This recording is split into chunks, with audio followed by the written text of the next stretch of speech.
Hi everyone, it's Andrew with ShelfAware, and we're here on site at Eskridge Manufacturing to answer a few frequently asked questions. We're going to start with the ShelfAware scanning station. This patented piece of hardware is the only hardware that's left at the consumer's location. This table is fairly simplistic. It just has one flashing light for consumers to interact with. All of the hardware, the RFID hardware, is all enclosed inside these two drawers, and they're locked to prevent tampering.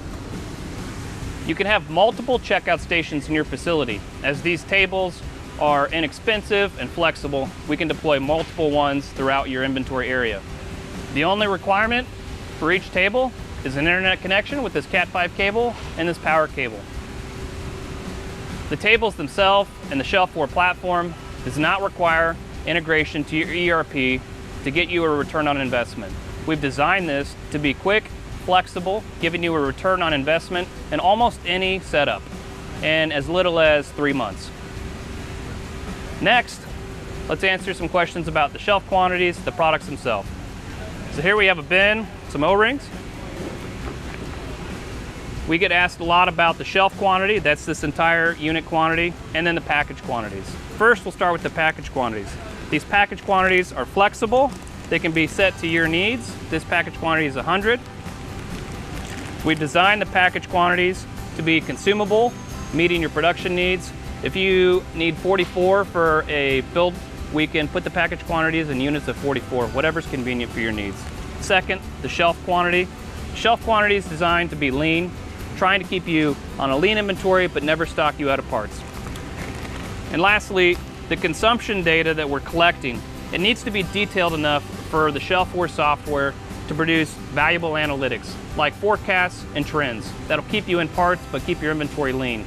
To get that kind of good data, we needed to track smaller quantities. If we attempted to track the entire bin quantity, like by putting an RFID tag or a barcode on this whole bin, that data is just too broad for us to establish these detailed trends. So we decided to track package quantities like this unit of 100. That kind of detailed data gives us the forecast we need to, again, keep you lean, but keep you in parts. Lastly, we'll address the question that we get a lot about partial bag quantities. So these package quantities, they can be flexible and changed up and down, but a lot of times the package quantity will be much too large for your needs at that time. So what we do is we just tear the bag open, we call it a partial quantity, and we take out one O-ring at a time, 2 or 10 or 20, whatever we need to complete our build. We go back to work. When this bag is empty, we will then scan it out to tell the ShelfAware system that we've consumed it. If you don't need a partial bag, you want an entire unit quantity of 100, you just grab the next bag and go back to work.